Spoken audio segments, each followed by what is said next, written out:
The worst thing I've ever done in my life happened about 12 years ago when I was a 16-year-old kid living in Cleveland, Ohio. It was early fall when the leaves were just starting to turn orange and the temperatures were starting to fall, hinting at the freezing chill that was only a few months away.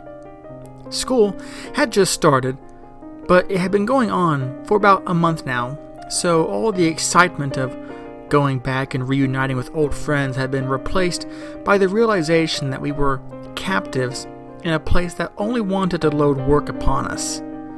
Understandably, me and my friends were all eager to do anything that reminded us of the worry-free, responsibility-free days of summer. Earlier that year, about the time the last school year had let out, one of my friends from work, McDonald's, which some people think is lame, but I always had fun there, had taught me a technique to make yourself pass out with the help of an assistant. It worked something like this.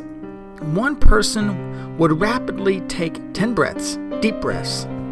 On the 10th, squeeze his eyes shut and hold his breath as tightly as possible while crossing his wrist over his heart. The assistant would then give the person a huge bear hug from behind and squeeze the person's wrist into his breastbone. Within seconds, the person holding their breath would lose consciousness. The assistant was then in a perfect position to make sure you didn't totally collapse and crack your skull on the sidewalk. The effect only lasted for about a second or two.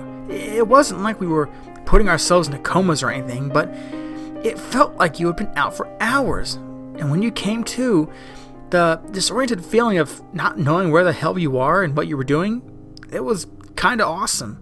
Now, I know some people are like, what the fuck, are you fucking retarded? And yeah, I know, we were probably killing about 1 million brain cells each time we would knock ourselves out. And I think probably my memory has suffered for it. But to a bored as hell 16-year-old, I thought it was hella cool. All the effect of getting your lights punched out with none of the pain of getting hit in the face. I'd tell you to try it to see for yourself, but after what happened, I would never recommend it to anyone. One interesting side effect of doing this, which was really the most reason we did it, was that while you were out, you'd have extremely lucid, vivid dreams, which you could always recall upon awakening. After all, you were only asleep for 2 seconds. We were good kids and would never try drugs, so to us, this was like a poor man's LSD. These visions, in some way, were usually related to what you were looking at right before you passed out. For example, once I dreamed that I was climbing a mountain, way up in the Himalayas or something, but there was a handrail there. Who the hell puts a rail at 20,000 feet? When I came to and remembered where I was, I realized I had been looking at the staircase at the corner of my girlfriend's living room. Another time I had a vision of Fred Flintstone smiling out and holding his hand in front of a mural with the DARE logo on it. That's Drug Abuse Resistance Education, a program cops teach in public schools. You've probably seen the bumper stickers. I woke up and I saw that my friend Brett had been standing in front of me right before I slipped into dreamland, and that logo was on his shirt. Where Fred Flintstone came from, I have no idea. The visions were always mundane things like those. Always. Until that one day. Like I said, school had been going on for about a month, and we were already sick of it. We were hanging out one Saturday in the field, which was really an easement for the electric company to run their high voltage lines. A few of us were sitting around on the middle beams. My friend Mike was climbing up to the second tier of the beam so he could jump the 8 or 10 feet to the ground. I thought it was stupid, but hey, I'm the guy who thought it was cool to induce unconsciousness by starving my brain of oxygen. It was a warm day for October, but the light gray of the sky was slowly getting darker, and in Cleveland, in October, that probably meant, before long, the temperature would soon drop from a comfortable 70 to about 50 in the course of a few minutes. And if we were really unlucky, an ice-cold rain would start to fall. The air was damp and heavy, and we could hear the quiet buzzing of the high-tension towers above us. I sure as hell didn't want to spend the last few moments of a pleasant Saturday afternoon watching this dumbass climb partway up the tension tower, jump down, complain how that one killed his feet, only to climb up and do the same stupid thing over again. Hey, let's make ourselves pass out, I said. By that time, it wasn't as much fun as it had been in the early summer when we first discovered it, but it was a hell of a lot better than whatever we were doing now. Vince was up for it, and so was Richard, but Mike, the guy jumping off the tower, said, "What the fuck are you talking about?" "Holy crap, you haven't been knocked out before?" Vince asked. "No," was the response. Mike had been at his mom's house all summer, so he had been missing out on all the fun we were having. "Dude, you gotta try this. Watch, we'll show you." Vince and I got off the tower, stood in the grass at the center, and I did the customary 10 deep breaths. I squeezed my eyes shut and held my breath so hard that if they hadn't been shut, they'd probably pop out of my head. Then I felt my friend clamp down on my arms in front of my chest, and suddenly, as if nothing were more natural in the world, there was a giant lobster swimming around a lobster cage, and I was under the ocean with seaweed growing from the sandy bottom beneath my feet. The next thing I remember, I was awake, and Vince and Rich were asking me, "Dude, what did you see? What did you dream?" The back of my head was killing me. Fuck! Did you let me fall? I wasn't that heavy, but Vince was pretty weak. He just stood there, looking guilty, and Richard told me that he had. "What'd you see, though?" he asked. I rubbed the back of my head. I said it was a lobster. It was pinching Vince's head off with its claws. I turned to Mike, watching from the L-shaped beam above, and said, "See, it's fucking awesome." "Whatever. I don't trust any of you enough to do that shit to me." "Oh, come on, man. You gotta try it. It's no more dangerous than what you're doing now. I promise I won't let you fall like this bitch did." He squinted in that way people do when they're trying to decide if what they're thinking of doing is worth the risk or trouble. He jumped down one last time, got up and said, "Fine, once." If only he had thought a little longer or just flatly refused. He repeated the 10 deep breaths with me as the assistant to make sure he didn't fall. He held his breath, and I helped him slip into that other place.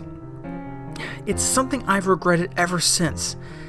And when I think back on all the things I wish I had done differently in my teenage years, girls I should have tried for, classes I should have tried harder in, all the things I should and shouldn't have done, putting him in that bear hug and squeezing him into unconsciousness is the thing I most regret.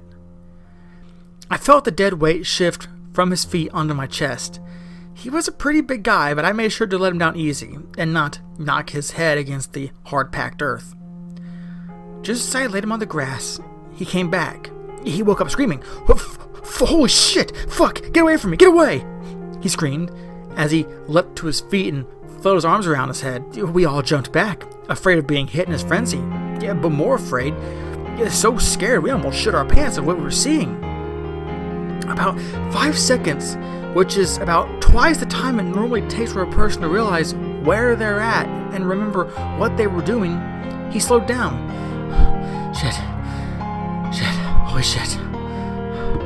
He was breathing heavily, gasping deep breaths, and hunched over at the corner of the tower.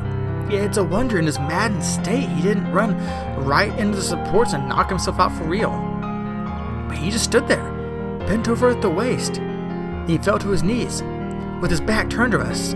He started rocking and wringing his hands, muttering to himself. "Holy shit," said Vince. "What the hell did you see?" But Mike didn't answer. We approached him slowly, and as we drew near, we could hear him quietly sobbing. In our macho world, that was normally a crime punishable by death, but at this time, of course, we didn't say a word. I reached out a hand to his shoulder, but as soon as I touched him, a touch so tentative and light that he shouldn't have been able to feel it, he shrieked and jumped away, clanging his back into the corner of the tower. He pressed up hard against it, staring at us with a look of terror in his eyes so real you'd think we were demons from hell. If ever in those moments I thought he was putting on to fuck with us? That look put all my doubts to rest. That, and what happened afterwards, of course. None of us said anything, but after about 10 minutes, Mike had calmed down enough that Richard was able to coax him to his feet and lead him back to his house. As I had suspected, the temperature had fallen like crazy, and in just a few minutes, just as I figured it would, the freezing cold drizzle started to fall. I told Vince I was just going to go home and I'd see him tomorrow. We always spend the evenings and rainy days playing Mortal Kombat on our SNES, but he didn't object. I think he probably wanted some time alone to reflect on what horrible thing we had done to our friend, just like I did. The next day, I went to see how Mike was doing, but he and his dad were gone the whole day. I asked him later where he went, but he wouldn't tell me. I think it must have been to a psychiatrist because Tuesday, the next time I saw him, he seemed better, if a little zoned out. I figured he got some drugs to calm his nerves, but that's just a guess. I never really found out. Over the next few days, the four of us hung out, and while Mike was quiet, he didn't say anything about what happened. We just talked about stupid, unimportant stuff, girls we liked, classes at school we hated. I wish I had said something to him now, though I don't know if it really would have helped. We had no idea what we were facing, and to this day, I still have no clue. But we avoided the subject of what happened on Saturday, and the practice of passing out in general, like it was the plague. It wasn't until the following Saturday that he said anything related to what happened to him. We were walking down the quiet street of our neighborhood towards the wooden footbridge that crosses the creek that runs between the houses, separating the development into two halves. I was going on about this hot girl who was a grade above me and who, consequently, wouldn't give me the time of day. And he, staring at the ground, walked on with his hands in his pockets. Suddenly, out of nowhere, and right in the middle of one of my sentences, he says, "I won't be around much longer." Huh? "They'll be coming again tonight, and I don't think I'll be able to keep them out this time." Hey. What are you talking about? Who's coming tonight? The hands. The voices. At this point, I was like, holy shit. I could feel my breathing get quick and shallow, and I felt my face and hands get hot to hear him talk so matter-of-factly about some horror that I couldn't even imagine. But I'll never forget that conversation. It's etched into my mind like the stone tablets and the 10 Commandments. I stammered a few times and said stupidly, what hands? At night, I look at the tree out my window, and then it goes black, and the hands, dozens, 100 of them, push in against the glass. And what do? I push back, all night, every night, but I'm tired. I can't keep them out anymore. And the voices say, I have to let them in. Little kid voices. Little kid hands. He lowered his voice to a whisper, but I could tell, in what he said next, he was struggling to keep the panic at bay. Sometimes, I see their faces, he said in a trembling voice. We had come to the walkway up to his house. He stopped and finally lifted his face to me. Tell Vince, you can have my Super Nintendo. He doesn't have one, and his mom sure as hell won't buy him one. Richard can have my CDs. I know you guys don't like rap, but he does. I started to say something, but he turned and walked to his house. He went inside and closed the door. How I wished I would have went up and knocked. I told him I would have stayed for the night, but we were 16, and at that age, guys didn't really do that anymore. So I just went home. I didn't even answer the door for Vince when he came over later. I went to bed. I didn't sleep well. I was constantly listening to every creak and groan that the house made, listening for the voice of a multitude of children. I normally slept with the curtains open, but tonight I closed them tight. The next day, we learned someone had broken into Mike's house. A police car was there in his driveway, and I about shit a brick when I saw it. Later, my worst fears were confirmed when I learned that it was Mike's bedroom window that had been broken into. He was missing, was all they told us. The cops asked all three of us a ton of questions, and people from the Center for Missing and Exploited Children came and asked us more. I'm sure I looked guilty as shit, but when I said I didn't know what happened, it was, after all, halfway true. They were looking for some pervert that had abducted Mike. So, no matter how hard they grilled me, they couldn't get any information relating to that. Of course, they finally gave up. He was on milk cartons and missing children TV shows, but to this day, he's still an unsolved case. After it was all over, I went to the library to research what the fuck happened.